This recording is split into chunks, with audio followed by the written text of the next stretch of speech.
ప్రభునందు ప్రియ పరిశుద్ధ దేవుని కుమారులారా, దేవుని కుమార్తెలారా, యేసుక్రీస్తు ప్రశస్త హెచ్చింపు నామములో మీ అందరికీ వందనాలు. దేవునికి స్తోత్రాలు. సహోదరులు ఒకరికొకరు ఏం చెల్లించుకోవాలి?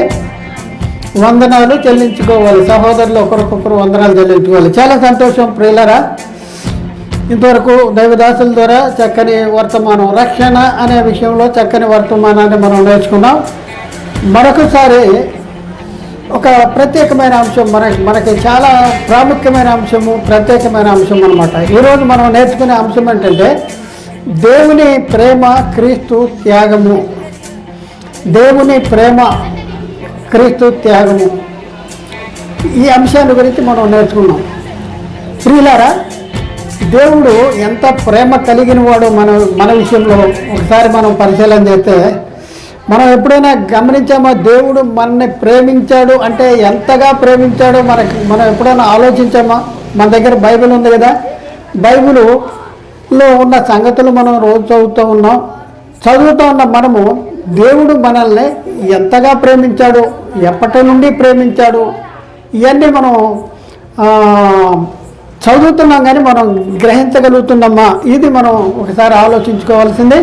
అయితే ప్రియులారా, ఒకసారి పరిశీలన చేస్తే దేవుడు మనల్ని ఎప్పుడు ప్రేమించాడంటే జగత్తుకి పునాది వేయబడక పూర్వమే దేవుడు మనల్ని ప్రేమించాడంట. ప్రేమించి ఏం చేశాడు? దేవుడు మనల్ని ప్రేమించి దేవుడు తన సొంత కుమారుడైన యేసుక్రీస్తుని మన కోసం నియమించాడు. బైబిల్లో మనం చూస్తే ఎఫ్సీ పత్రికలో 1వ అధ్యాయం 4-6 వచనాల్లో మనం చూస్తే, ఎట్లనగా తన ప్రియుని యందు తాను ఉచితముగా మనకు అనుగ్రహించిన తన కృపామహిమకు కీర్తి కలిగినట్లు తన చిత్త ప్రకారమైన దయా సంకల్పము చొప్పున యేసుక్రీస్తు ద్వారా తనకు కుమారులుగా స్వీకరించుకోవాలని ముందుగా నిర్ణయించాడు. ఎంత ముందుగా అంటే జగత్తుకి పునాది వేయబడక మునిపే దేవుడు మనల్ని తన కుమారుడైన యేసుక్రీస్తులో మనల్ని కుమారులుగా చేసుకోవాలనేటువంటి ఒక సంకల్పము, దేవుని యొక్క సంకల్పము, దేవుని యొక్క ప్రణాళిక, దేవుని యొక్క ఆలోచన, దేవుని యొక్క ఏర్పాటు మన విషయంలో ఎప్పుడు కలిగి ఉన్నాడంటే జగత్తుకి పునాది వేయబడక పూర్వమే మన విషయంలో దేవుడు గొప్ప ప్రణాళిక కలిగి ఉన్నాడు. గొప్ప ప్రణాళిక కలిగి ఉన్న దేవుడు ఏం చేశాడు అంటే యేసుక్రీస్తు ద్వారా నియమించుకున్నాడు. కాబట్టి యేసుక్రీస్తుని మన కోసము నియమించాడంట, రక్షకుడుగా నియమించాడు. పేతురు రాసిన మొదటి పత్రిక 1వ అధ్యాయం 20వ వచనంలో అక్కడ మనం చూస్తే, ఆయన జగత్తు పునాది వేయబడక మునిపే నియమింపబడెను, కానీ తన్ను మృతులలో నుండి లేపి తనకు మహిమనిచ్చిన దేవుని ఎడల విశ్వాసులైన మీ నిమిత్తము ఆయన కడవరి కాలంలో ప్రత్యక్షమయ్యాడంట. జగత్తుకి పునాది వేయబడక మునిపే యేసుక్రీస్తు నియమించబడ్డాడు. యేసుక్రీస్తుని మనకి రక్షకుడిగా నియమించింది ఎవరు? తండ్రి అయిన దేవుడు. తండ్రి అయిన దేవుడు మనల్ని ఎంతగా ప్రేమించాడో ఒకసారి ఆలోచన. మనం లేనప్పుడే, ఈ భూమి లేనప్పుడే, ఈ ఆకాశం లేనప్పుడే, సూర్యుడు, చంద్రుడు, నక్షత్రాలు, గాలులు, ఎండలు, వానలు ఇవేమీ కూడా లేనప్పుడే, మనం చూస్తున్నప్పుడు ఏది లేనప్పుడే దేవుడు నన్ను కావాలనే ఆయన కోరుకున్నాడు.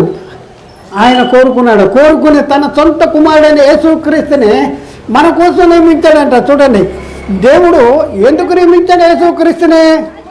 దేవుడు యేసుక్రీస్తుని ఎందుకు నియమించాడు అంటే భూలోకంలో ఉన్నవారిని, పరలోకంలో ఉన్నవారిని ఏకముగా చేయాలని. దేవుడు సంకల్పం అంటే అనేక కుమారులు కావాలనుకున్నాడు కదా, ఆ కుమారుల్ని పరలోకం తీసుకురావటానికి దేవుడు క్రీస్తుని నియమించాడంట. కొలసి పత్రికలో 1వ అధ్యాయము 19-20 వచనంలో, ఆయన యందు సర్వ సంపూర్ణత నివసింపవల్లనే ఆయన శిలువ రక్తము ద్వారా ఆయన సమస్తమును, అంటే సమస్తం అంట, ఏంటి సమస్తము? భూలోకమందున్నవి అయినను పరలోకమందున్నవి అయినను వాటన్నింటినీ ఆయన ద్వారా తనతో సమాధానపరుచుకున్న వలన తండ్రి అభీష్టము. అబ్బా, ఎంత అభీష్టం అంట. ఇది తింటారా బ్రదర్ అంటే నాకు ఇష్టమే కానీ ఇప్పుడు వద్దులేండి అంటాడు. ఇవి తింటారంటే అబ్బో నాకు చాలా ఇష్టం అండి. అభీష్టము అంటాడు. అభీష్టం అంటే చాలా చాలా చాలా ఇష్టము. దేవునికి చాలా చాలా ఇష్టమేంటి? మనము పరలోకం యేసుక్రీస్తు ద్వారా పరలోకంలో ఉన్నవారిని, భూమి మీద ఉన్నవారిని ఏకంగా సమకూర్చాలంట. దేవుడు మన యందు ఉంచిన ప్రేమ ప్రత్యక్షపరచబడిందంట. ఎట్లా?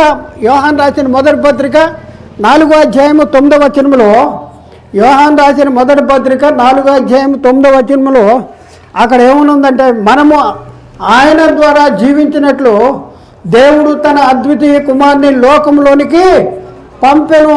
దీని వలన దేవుడు మన యందు ఉంచిన ప్రేమ ప్రత్యక్షపరచబడింది. దీని వల్ల చూడండి, దేవుడు తన సొంత కుమారుడైన యేసుక్రీస్తుని ఈ లోకాన్ని పంపించి ఏంటంట, ఆయన ద్వారా మనల్ని దేవునితో సమాధానపరచుకోవాలని దేవుడు తలంచాడంట. దేవుడు మన ఎడల ప్రేమను, దేవుడు మన ఎడల తన ప్రేమను వెల్లడిపరుస్తున్నాడంట. ఏంటి ప్రేమను వెల్లడిపరిచేది? రోమపత్రిక 5వ అధ్యాయం 8వ వచనంలో, అయితే దేవుడు మన ఎడల తన ప్రేమను వెల్లడిపరుచున్నాడు. ఎట్లనగా మనం ఇంకను పాపులంగా ఉండగానే క్రీస్తు మన కోసము చనిపోయాను. దేవుడు మరి క్రీస్తుని ఎప్పుడు పంపించాడు అంటే, మనం ఇంకా కూడా పాపులుగా ఉండగానే క్రీస్తుని మన కోసము పంపించాడు అంటాడు. పంపించాడు. ఆయన తన కుమారుని మరణం ద్వారా దేవునితో సమాధాన పరిచాడంట. ఆ యేసుక్రీస్తుని పంపించి, యేసుక్రీస్తు శిలువ మరణం ద్వారా ఏం జరిగిందంటే పాప క్షమాపణ అనేది జరిగింది. కాబట్టి ప్రియులారా, ఒకసారి ఆలోచించండి, దేవుడు ఎంత ప్రేమ కలిగిన వాడో. మరి ఒకసారి మనం ఆలోచిస్తే, మనం పాపులుగా ఉండగా దేవుడు మనల్ని ప్రేమించాడు. మనం పాపులుగా ఉండగా దేవుడు మనల్ని ప్రేమించాడు. అలాగే మనము దేవుని ప్రేమించామా అంటే, మనము దేవుని ప్రేమించలేదు, ఆయనే మనల్ని ప్రేమించాడంట. మన యోహాను రాసిన మొదటి పత్రిక 4వ అధ్యాయము 10వ వచనంలో, మనము దేవుని ప్రేమించితమని కాదు, తానే మనలను ప్రేమించి మన పాపముల నిమిత్తము ప్రాయశ్చిత్తముగా ఉండటానికి దేవుడు యేసుక్రీస్తుని పంపించాడంట. యేసుక్రీస్తు లోకానికి వచ్చే కాలానికి, యేసుక్రీస్తు ఈ లోకానికి వచ్చే కానీ లోకంలో ఉన్న ప్రజలు ఎలాంటి పరిస్థితుల్లో ఉన్నారంటే, రోమపత్రిక 3:23లో, ఏ భేదం లేదు, అందరూ పాపం చేసి దేవుడు అనుగ్రహించే మహిమను పొందలేకపోతున్నారండి. దేవుడు అనుగ్రహించే మహిమను పొందలేకపోతున్నారు, ఏ భేదము లేదు అనేసి చెప్పబడింది. కాబట్టి ప్రియులారా, ఒకసారి ఆలోచించండి, ఏ భేదం లేదంట, అందరూ పాపం చేసి. అయితే ఇక్కడ మనం పరిశీలన చేస్తే ఏం జరుగుతుంది అంటే, దేవునికి మనకి మధ్యలో ఏమంట వస్తుందంటే పాపం అనేది అడ్డొస్తుంది. యెషయా గ్రంథం 5వ అధ్యాయం 1-2 వచనాల్లో మనం చూస్తే, మీ పాపములు ఆయన ముఖమును మరుగుపరిచిన గనుక ఆయన ఆలకింపుకున్నాడు. పాపాలు వచ్చేసినాయి. పాపము ఏ భేదం లేదు, అందరూ పాపం చేశారు. అయితే ఈ పాపాన్ని తీసివేయాలంటే మరి పాపం ఎలా పోద్ది? పాపము అంగట్లో దొరికేదా పాపము అంటే? అంగట్లో దొరికేది కాదు. ఇది పాపము అంగట్లో దొరికేది కాదు. ఒకసారి ఆలోచించండి, పాప క్షమాపణ అనేది లోకంలో దొరికేది కాదు, అంగట్లో దొరికేది కాదు. దొరుకుతా ఎక్కడైనా? నాకు ఒక కిలో పాప క్షమాపణ ఉన్నాయని ఎవరినైనా అడుగుతారా? అడిగితే దొరికేది కాదు. అందుకనే బైబిల్లో రాయబడింది ఏంటంటే, ఎవడును ఏ విధము చేతనైనను తన సహోదరుని విమోచించలేడు. వాడు కుళ్ళు చూడక నిత్యము బ్రతుకున్నట్లు వాని నిమిత్తము దేవుని సన్నిధిలో ప్రాయశ్చిత్తము చేయగలవాడెవడు కూడా లేడు. వాని ప్రాణ విమోచన ధనము అతి గొప్పది, అది ఎన్నటికీ తీరక అట్లు ఉండవలసినదే అనేసి ఎక్కడ రాయబడింది? కీర్తన గ్రంథంలో 49 కీర్తన 7-9 వచనాల్లో రాయబడింది. అయితే ప్రియులారా, మరి పాపులుగా ఉన్నారు, పాపము చేసి పాపులు అవుతున్నారు. మరి అలాంటి పరిస్థితుల్లో మరి ఏం జరిగిందంటే, పాపములో వచ్చే జీతం ఏంటంట? మరణము. మరణం అంటే శరీర సంబంధమైన మరణం కాదు, ఆత్మ సంబంధమైన మరణము. శరీరంలోంచి ఆత్మ బయటికి వెళ్ళిపోతే, పాపము చేస్తూ పాపములో ఉండి చనిపోతే నిత్య నరకానికి వెళ్ళిపోయేటటువంటి పరిస్థితి. అందుకనే రోమా 6:3 ఏముందంటే, ఏలైనగా పాపములో వచ్చే జీతము మరణము. అయితే ప్రియులారా, ఇలాంటి పరిస్థితుల్లో దేవుడు యేసుక్రీస్తు వారిని నియమించాడు. యేసుక్రీస్తు వారు ఈ లోకానికి వచ్చాడు. ఈ లోకానికి ఎలా వచ్చాడంటే, పాప శరీరాకారాన్ని ధరించుకుని ఈ లోకానికి వచ్చాడు. మన పాపములను ఆయన భరించటానికి మన పాపము నుండి విమోచించటానికి దేవుడు తన సొంత కుమారుడైన యేసుక్రీస్తుని లోకానికి పంపించాడు. అందుకనే ప్రియులరా, ఒకసారి మనం ఆలోచించండి, ఎలాంటి పరిస్థితుల్లో ఉన్నాడు. ఈ లోకానికి రాకమునుపు దేవుడు యేసుక్రీస్తు ఎక్కడున్నాడు అంటే దేవుని యొద్ద ఉన్నాడు, దేవుని దగ్గర ఉన్నాడు, తండ్రి అయిన దేవుని దగ్గర ఉన్నాడు. ఆది యందు వాక్యముండును, వాక్యము దేవుని యొద్ద ఉండెను, వాక్యము దేవుడే ఉండెను, ఆ వాక్యమే శరీరధారి అయి కృపాసత్య సంపూర్ణుడిగా మన మధ్య నివసించాడు అనేసి లేఖనాలు రాయబడింది. కాబట్టి ఆయన దేవుని దగ్గర ఎలాంటి మహిమలో ఉన్నాడు? ఆయన దేవుని స్వరూపము కలవాడండి, దేవునితో సమానముగా ఉండుట విడిచిపెట్టకూడని భాగ్యమని ఎంచుకొనలేదు, కానీ మనిషిని పోలికలో పుట్టి దాసుని స్వరూపము ధరించుకొని తానే రిక్తునిగా చేసుకున్నాడు. ఎవరి కోసం? అంత మహిమలో దేవుని స్వరూపం కలిగిన వాడు, దేవునితో సమానంగా ఉండేటటువంటి వాడు దాసుని స్వరూపం ధరించుకొని రిక్తునిగా ఈ లోకానికి రావాల్సిన అవసరం ఎందుకు వచ్చింది అంటే, దేవుని ప్రేమ ప్రత్యక్షతే యేసుక్రీస్తు. క్రీస్తు ఆయన త్యాగము పరలోక మహిమను విడిచిపెట్టి లోకానికి వచ్చాడు. ఎందుకు వచ్చాడు అంటే బైబిల్లో చాలా సంగతులు రాయబడినాయి.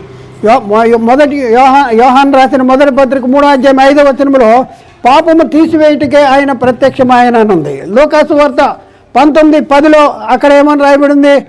నశించిన దాన్ని వెతికి రక్షించటకు దేవుని మనిషి కుమారుడు లోకానికి వచ్చాడని ఉంది. అలాగే యోహాను రాసిన మొదటి పత్రిక 3:8 అక్కడ ఏమని రాయబడింది? అపవాది యొక్క క్రియలు లయపరచుటకు దేవుని కుమారుడు ఈ లోకానికి వచ్చాడు. అవును, మనిషి కుమారుడు పరిచారం చేయించుకుంటానికి రాలేదు, పరిచారము చేయుటకు అనేకులకు ప్రతిగా ప్రాణ విమోచన క్రయధనముగా తాను అప్పగించుకుంటానికి వచ్చినటువంటి పరిస్థితి. మత్తయి సువార్త 20:28 ఈ మాట రాయబడింది. ప్రియులను ఒకసారి ఆలోచించారు. ఆయన మన నిమిత్తము ప్రాణం పెట్టాడంట. మొదటి యోహాను రాసిన మొదటి పత్రిక 3:16 ఆయన మన నిమిత్తము ప్రాణము పెట్టాను గనక ప్రేమ ఎట్టిదో మనం తెలుసుకొనుతున్నాము అంటున్నాడు. అలాగే ఎఫెసీ పత్రిక 5:2 క్రీస్తు మిమ్మల్ని ప్రేమించి పరిమళ వాసనగా ఉండటానికి తాను దేవునికి బలిగా అర్పణగా అప్పగించుకున్నాడంట. బలిగా అర్పణగా అర్పగించాడు. ఎందుకంటే మనల్ని ప్రేమించాడు గనక ఆయన ఎవరి కోసం చనిపోయాడు?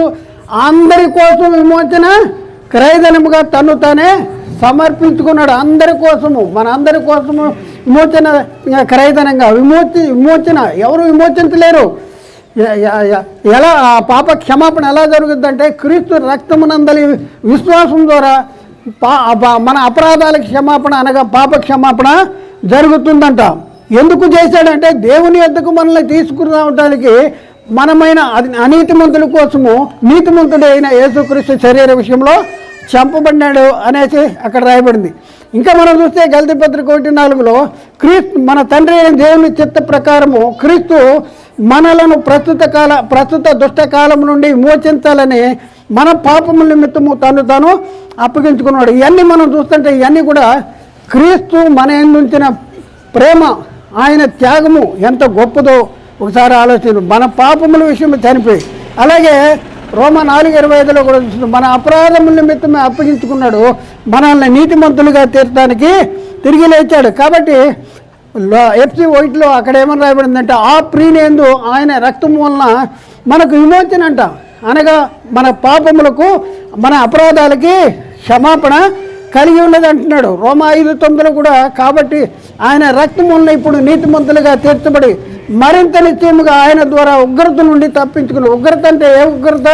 నిత్య నరకానికి వెళ్ళిపోయేటటువంటి ఉగ్రత అందరిని తప్పించుకున్నాడు. కాబట్టి మనం చూస్తే ఈయన ద్వారానే పాప క్షమాపణ కలుగుతున్నది ప్రచురమైందనేసి అపోస్తుల కార్యం 13:38 అక్కడ రాయబడింది.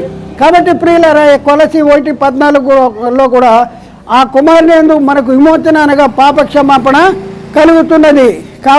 అలాగే రోమపత్రిక 3:24 కాబట్టి నమ్మువారు ఆయన కృపచేతనే క్రీస్తు యేసునందలి విశ్వాసము ద్వారా క్రీస్తు యేసునందలి విమోచన ద్వారా ఉచితముగా నీతిమంతులు, డబ్బులు ఇవ్వాల్సిన అవసరం లేదు, ఉచితముగా ఒప్పుకుంటే చాలు. యేసుక్రీస్తు దేవుని కుమారుడు, క్రీస్తు రక్షకుడు, నా కోసం యేసుక్రీస్తు సిలువలో బలైపోయాడు అనేసి యేసుక్రీస్తుని దేవుని కుమారుడు రక్షకుడు ప్రభు అని విశ్వసించి యేసుక్రీస్తు నామంలో బాప్తిజం తీసుకుంటాం వలన మన పాపాలకి క్షమాపణ అనేది జరుగుద్ది. కాబట్టి ప్రియులారా ఒకసారి ఆలోచించి, ఎవరైతే యేసుక్రీస్తు దగ్గరికి వచ్చారో వాళ్ళ గురించి బైబిల్ ఏం చెప్తుందంటే, కాగా ఎవడైనాను క్రీస్తునందున్న ఎడల వాడు నూతన సృష్టి, పాతవి గతించను, సమస్తమును క్రొత్తవాయనంట. కాబట్టి ప్రియులారా ఇప్పుడున్న పరిస్థితుల్లో ఏం జరిగిందంటే, ఆ క్రీస్తు యేసు సెలవులో ఏం చేశాడంటే మరణాన్ని నిరర్థకం చేశాడు, జీవాన్ని అక్షయతను సువార్త వలన వెలుగులో తెచ్చాడంట. తిమోతికి రాసిన 2వ పత్రిక 1:10 1వ అధ్యాయం 10వ వచనంలో ఇక్కడ రాయబడి ఉంది. కాబట్టి ఒకసారి ఆలోచన చేసుకోవాల్సిన అవసరం ఉంది. యేసుక్రీస్తు శిలువ మరణం ద్వారా మనకేంటి లాభము అంటే, 1 పాప క్షమాపణ, 2 రక్షణ, 3 నిత్య జీవము, ఆ తర్వాత మనము దేవుని కుమారులు అవటం, పరలోక పౌరసత్వం రావటం, దేవుని ఇంటి వారుగా తీర్చబడటం. ఎంత గొప్ప ఆధిక్యత మనం ఒకసారి ఆలోచన చేసుకోవాల్సిన అవసరం ఉంది. రోమపత్రిక 8:18 అక్కడేం రాయబడిందంటే, మన ఎడల ప్రత్యక్షము కాబో మహిమ ఎదుట ఇప్పుడు కాలపు శ్రమలు ఎన్నతేవిని కావు అంటాడు. మన ఎడల ప్రత్యక్షం అయ్యేటటువంటి మహిమ ఎంత గొప్పదో ఒకసారి ఆలోచించండి. శరీరము మన అయిపోద్ది, మరి ఆత్మ ఎక్కడికి వెళ్ళాలి? పరలోకం వెళ్ళాలి. పరలోక మహిమ ఎంత గొప్పది ఒకసారి ఆలోచన చేసుకోవాల్సిన అవసరం ఉంది. యేసుక్రీస్తు ప్రత్యక్షమైనప్పుడు ఏం జరుగుద్ది అనేసి యోహాను రాసిన 3వ అధ్యాయం 2వ వచనంలో, ప్రియులారా ఇప్పుడు మనము దేవుని పిల్లలమై ఉన్నాము, మనం ఇక మీదట ఏమోదు మాది ఇంకను ప్రత్యక్షము కాలేదు, కానీ ఆయన ప్రత్యక్షమైనప్పుడు ఆయన ఉన్నట్లుగానే ఆయన చూస్తాం. ఆయన ఉన్నట్లుగానే యేసుక్రీస్తు వచ్చినప్పుడు రెండోసారి ఆయన ఎలా ఉన్నాడో అలాగే మనం మారిపోతాం. మన దీన శరీరము తన మహిమ గల శరీరానికి సమరూపము గల దానిగా మారిపోద్ది. కొలసీ పత్రిక 3:4 మనకు జీవమైన క్రీస్తు ప్రత్యక్షమైనప్పుడు మీరును ఆయనతో కూడా మహిమ యందు ప్రత్యక్షపరచబడతారు అనేసి అక్కడ రాయబడింది. కాబట్టి మరి మొదటి శతాబ్ద కాలంలో మనం చూస్తే పేతురు గారు చెప్తున్నాడు, అపోస్తల కార్యము 2:38. ఇప్పుడు మన పరిస్థితి ఏంటి? మనం ఏం చేయాలి అంటే, పేతురు గారు అప్పుడు కూడా మొదటి శతాబ్ద కాలంలో యెరూషలేం పట్టణంలో ప్రసంగం చేసినప్పుడు ఆ ప్రసంగాన్ని విన్న వాళ్ళు ఏం చెప్తున్నారంటే, అయ్యలారా మేము వాళ్ళు హృదయాల్లో వచ్చుకుని మేమేం చేయాలి అని అడిగినప్పుడు అప్పుడు పేతురు గారు ఏం చెప్తున్నాడంటే, అపోస్తల కార్యం 2:38 పేతురు మీరు మారు మనసు పొంది పాప క్షమాపణ నిమిత్తము ప్రతివాడు యేసుక్రీస్తు నామములో బాప్తిజం పొందిడి, అప్పుడు మీరు పరిశుద్ధాత్మ అనే వరాన్ని పొందుతారు. పాప క్షమాపణ జరగాలంటే ఏం చేయాలంటే ప్రతివాడు యేసుక్రీస్తు నామంలో బాప్తిజం తీసుకోవాలి. పేతురు అది చెప్పాడు, బాప్తిజం తీసుకో మనకి ఒక్కటే మాట చెప్పలా. చూడండి అపోస్తల కార్యం 2:38. కాబట్టి ప్రియులారా ఒకసారి ఆలోచించండి, దేవుని ప్రేమ, క్రీస్తు త్యాగము, దేవుడు మన ప్రేమించాడు. జగత్తు పునాది వేయబడక మునిపై ప్రేమించిన దేవుడు ఏం చేశాడంటే, క్రీస్తును మన కోసం బలిగా అర్పణగా అర్పించడానికి ఈ లోకానికి మరి పంపించాడు. మరి యేసుక్రీస్తు ఏం చేశాడు? తాను మన కోసం బలిగా అర్పణగా అప్పగించుకున్నాడు. కాబట్టి ఇప్పుడున్న పరిస్థితుల్లో క్రీస్తు రక్తమునందలి విశ్వాసం ద్వారా మన అపరాధాలకి క్షమాపణ, పాప క్షమాపణ జరుగుతుంది, మన అపరాధాలకి క్షమాపణ జరుగుతుంది. మరి యేసుక్రీస్తుని రక్షకుడు, దేవుని కుమారుడు, ప్రభువు అని మరి మనం ఒప్పుకుని మారు మనసు పొంది పాప క్షమాపణ నిమిత్తం యేసుక్రీస్తు నామంలో బాప్తిజం తీసుకుంటాం ద్వారా మన ఏం జరుగుతుంది? రక్షణ జరుగుతుంది. రక్షణ దేనికోసం? దేనికి రక్షణ? శరీరానికి రక్షణ, ఆత్మకి రక్షణ. ఆత్మకి దేని నుండి రక్షణ కావాలి? శరీరం నుండి ఆత్మ బయటికి రాగానే ఆత్మ నిత్య నరకానికి వెళ్ళకోకుండా ఆత్మకి రక్షణ కావాలి. ఆ ఆత్మక రక్షణ కోసమే యేసుక్రీస్తు శిలువలో రక్తాన్ని చిందించాడు.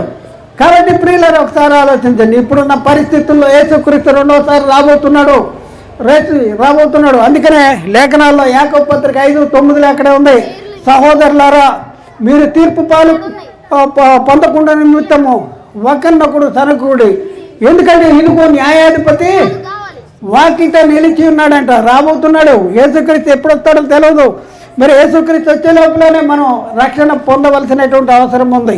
కాబట్టి కొరింథీ పత్రిక 2 పౌలు రాసిన పత్రిక 2 కొరింథీ పత్రికలో కొరింథీకి రాసిన 2వ పత్రిక 6వ అధ్యాయం 2-3 వచనాల్లో అక్కడ ఏముందంటే, అనుకూల సమయం ముందు నీ మొర ఆలకించి రక్షణ దిన ముందు నేను ఆదుకుంటుని అని ఆయన చెప్పుతున్నాడు. ఇదిగో మిక్కిలి అనుకూల సమయం, ఇదిగో ఇప్పుడే మిక్కిలి అనుకూల సమయము, ఇదిగో ఇదే రక్షణ దినము అంటాడు. రక్షణ దినము ప్రియులారా, ఇంకా ఎవరైనా సరే యేసుక్రీస్తుని దేవుని కుమారుడు, రక్షకుడు, ప్రభువు అని మరి విశ్వసించి మారు మనసు పొంది పాప క్షమాపణ నిమిత్తం యేసుక్రీస్తు నామంలో బాప్తిజం పొందకుండా ఇంకా సంఘాల్లో మరి సంఘానికి వచ్చి కూర్చొని వెళ్ళిపోతున్నారేమో.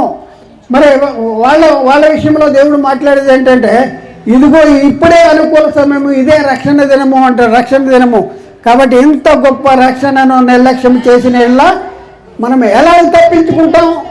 ఎలా తప్పించుకునే పని లేదు. కాబట్టి ప్రియులరా, అజ్ఞాన కాలంలో దేవుడు చూసి చూడకుండా ఊరుకున్నాడు. ఇప్పుడైతే అందరూ అంతటా మారు మనసు పొందాలి అనేసి దేవుడు కోరుకుంటున్నాడు. మరి ఆయన మనుషులందరూ కూడా రక్షణ పొంది సత్యముల గురించిన అనుభవ జ్ఞానం పొందుకోవాలని కోరుకుంటున్నాడు. కాబట్టి ఇప్పుడున్న పరిస్థితుల్లో మరి మనము ఎలాంటి పరిస్థితుల్లో ఉన్నాం? మనం ఎక్కడున్నాం? యేసుక్రీస్తుని మనం గుర్తించగలిగామా? యేసుక్రీస్తు ఎవరు? యేసుక్రీస్తు ఎవరు అనేసి మనం బైబిల్ని ప్రశ్నిస్తే, దేవుడు తన సొంత కుమారుని పాప శరీరాకారంతో పంపి ఆయన శరీరం ముందు మన పాపాలకి శిక్ష విధించాడంట. రోమపత్రికలో రాయబడింది. రోమపత్రిక 2వ అధ్యాయంలో 8వ అధ్యాయంలో మనం చూస్తే, దేవుడు తన సొంత కుమారుని పాప శరీరాకారంతో పంపి ఆయన శరీరం ముందు మన పాపాలకి శిక్ష విధించాడు. ఇంకా మనం అదే రోమపత్రికలో కూడా తన సొంత కుమారుని మనకు అనుగ్రహించేందుకు వెలితి అని దేవుడు ఆయనతో పాటు సమస్తమును మనకు ఎందుకు అనుగ్రహించడు. యేసుక్రీస్తు ఎవరండి? యేసుక్రీస్తు ఎవరు? యేసుక్రీస్తు ఎవరు అంటే దేవుని సొంత కుమారుడు, దేవుని యొక్క సొంత కుమారుడు. యేసుక్రీస్తు కూడా చెప్పాడు, యేసుక్రీస్తు నా తండ్రి అంటే నాటి యూదులు అంటున్నారు దేవుడు సొంత తండ్రి అని చెప్తున్నాడు, దేవదోషం చేస్తున్నారండి. యేసుక్రీస్తు నిజమే చెప్పాడు అక్కడ. యేసుక్రీస్తుకి తండ్రి అని దేవుడు ఏమవుతాడు? సొంత తండ్రి అవుతాడు. సొంత తండ్రి. యేసుక్రీస్తు మృతుల్లో లేచిన తర్వాత ఆయన్ని ముట్టుకోబోతుంటే ఏమంటున్నాడు? మరియా నన్ను ముట్టుకోవద్దు అంటాడు. ఎందుకంటే నేను ఇంకా తండ్రి ఎదుకు ఎక్కిపోలేదు, ఎందుకు అంటే మరి ఇప్పుడు దాకా వెళ్ళలేదన్నాడు. మరి ఎక్కడికి వెళ్తున్నాడు? నా తండ్రి, మీ తండ్రి, నా దేవుడు, మీ దేవుడు అయిన వాని ఎద్దకు ఎక్కిపోతున్నా అన్నాడు. కాబట్టి ప్రియులారా, ఒకసారి ఆలోచింది. యేసుక్రీస్తు దేవునికి ఏమవుతాడు? సొంత కుమారుడు. దేవుడు తన సొంత కుమారుని పాప శరీరాకారంతో పంపి ఆయన శరీరం మందు మన పాపాలకి, రోమపత్రిక 8వ అధ్యాయము, శరీరమును అనుసరింపక ఆత్మను అనుసరించి నడుచుకొని మన యందు ధర్మశాస్త్ర సంబంధమైన నీతి విధి నెరవేర్చబడాలని పాప పరిహారము నిమిత్తము దేవుడు తన సొంత కుమారుని పాప శరీరాకారంతో పంపి ఆయన శరీరం ముందు మన పాపాలకు శిక్ష విధించాడు. సొంత కుమారుని. అలాగే అదే అధ్యాయంలో సొంత కుమారుని అనుగ్రహించుటకు వెలితి అని దేవుడు ఆయనతో పాటు సమస్తమును మనకి ఎందుకు అనుగ్రహించాడు. కాబట్టి ఇప్పుడున్న పరిస్థితుల్లో ప్రియులరా, దేవుని ప్రేమ ఎంత గొప్పది ఒకసారి ఆలోచించండి. మనము లేనప్పుడే మన కావాలని కోరుకున్న దేవుడు మరి ఎంత ప్రేమించాడు మన దేవుడు. లోకాన్ని ఎంతో ప్రేమించాడంట. కొలత లేదది. మనం ఏదైనా నాకు 1/2 కిలో ఇవ్వు, 1/2 కిలో ఇవ్వు, లేకపోతే గజం ఇవ్వు, 2 గజాలు ఇవ్వు, తులం ఇవ్వు, 2 తులాలు ఇవ్వు అనేసి మనం దుకాణాల్లో కొనుక్కుంటాం. కానీ మన పాప క్షమాపణ నిమిత్తము దేవుడు పాపాలని క్షమించటం కోసం దేవుడు మన ఎంతగానో ప్రేమించాడంట. కాగా తన అద్వితీయ కుమారునిగా పుట్టిన వాని యందు విశ్వసించు ప్రతివాడు నశింపక నిత్య జీవం పొందినట్లు ఆయనను అనుగ్రహించాడు. మనకు అనుగ్రహించాడు. చూడండి ఎంత ప్రేమ కలిగిన దేవుడు. మరి యేసుక్రీస్తు ఏం చేశాడు? తన్ను తానే బలిగా అర్పణగా మన కోసం అర్పించుకున్నాడు. కాబట్టి ఇప్పుడు క్రీస్తు యేసునందున్న వారికి ఏ శిక్ష. మరి క్రీస్తు యేసులో ఉండాలంటే ఏం చేయాలి? యేసుక్రీస్తు దేవుని కుమారుడు, యేసుక్రీస్తు రక్షకుడు, క్రీస్తు ప్రభువు. మరి క్రీస్తు నా సెలవులో నా పాపాల నిమిత్తము ఆయన సెలవు వేయబడ్డాడు. మరి ఆయన మృతి పొంది 3వ దినాన్ని తిరిగి లేచాడు, పరలోకానికి వెళ్ళాడు. మరి అంత మాత్రమే కాదు, కానీ ఆయన ఎందుకు విశ్వాసం ఉంటూ వారిని తిరిగి తీసుకువెళ్ళటానికి ఆయన రాబోతున్నాడు. భూమి మీద ఉండగానే జీవించిన కాలంలో ఆయన చెప్పాడు, నా తండ్రి ఇంట అనేక నివాసాలు కలవు, లేని ఏళ్ళ నేను మీతో చెప్పుదును. నేను వెళ్ళి మీకు స్థలము సిద్ధపరచ వెళుతున్నాను. నేను వెళ్ళి స్థలము సిద్ధపరిచి నేనుండే స్థలంలో మీరు ఉండలేగన నేను మరల వచ్చి మిమ్మల్ని తీసుకెళ్తాను అని చెప్పాడు. యేసుక్రీస్తు రాబోతున్నాడు, ఎప్పుడు వస్తాడో తెలియదు. కాబట్టి ప్రియులైన మనం ప్రతి నిమిషం కూడా మరి అప్రమత్తంగా ఉండాలి.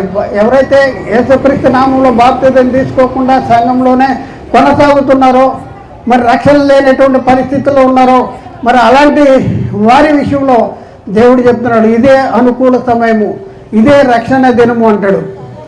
కాబట్టి ఇప్పుడున్న పరిస్థితుల్లో యేసుక్రీస్తు రక్షకుడనే, దేవుని కుమారుడనే, ప్రభు అనే విశ్వసించి మరి నోటితో ఒప్పుకొని హృదయంలో విశ్వసించి మారు మనసు పొంది పాప క్షమాపణ నిమిత్తము యేసుక్రీస్తు నామంలో బాప్తిజం తీసుకోవటం ద్వారా మనకి రక్షణ, నిత్య జీవము, మహిమ, కృప, పరిశుద్ధత. యేసుక్రీస్తు వచ్చినప్పుడు ఆయన వచ్చినప్పుడు ఎలా మారిపోతాం? ఆయన ఉన్నట్టే ఆయన్ను చూస్తామంట. అంటే మన దేహ శరీరం ఎలా మారిపోద్ది? తన మహిమ గల శరీరానికి సమరూపం గలదానిగా మారిపోయేటటువంటి పరిస్థితి. ఇంత గొప్ప రక్షణను నిర్లక్ష్యం చేస్తే ఎలాగో తప్పించుకుంటావో ఒకసారి ఆలోచించండి. ఎలా తప్పించుకుంటాం? తప్పించుకునే పని లేదు, నిత్య నరకానికి వెళ్ళిపోతాం. కాబట్టి నేడే రక్షణ దినము. మరి ఇప్పుడే మనం ఏం చేయాలి? మనం యేసుక్రీస్తుని నమ్ముకుని మరి పాప క్షమాపణ నిమిత్తం యేసుక్రీస్తు నామంలో బాప్తిజం తీసుకుని సంఘంలో చేర్చబడి పరిశుద్ధపరచబడి పరిశుద్ధులుగా ఉండటానికి మనం మన జీవితాన్ని కొనసాగిద్దాం. దేవుడు మాట్లాడిన ప్రతి మాట ప్రతి ఒక్క హృదయంలో నీరుగట్టి ఫలింపు చేయనుగాక. ఆమేన్. అందరికీ వందనాలు. దేవునికి స్తోత్రాలు.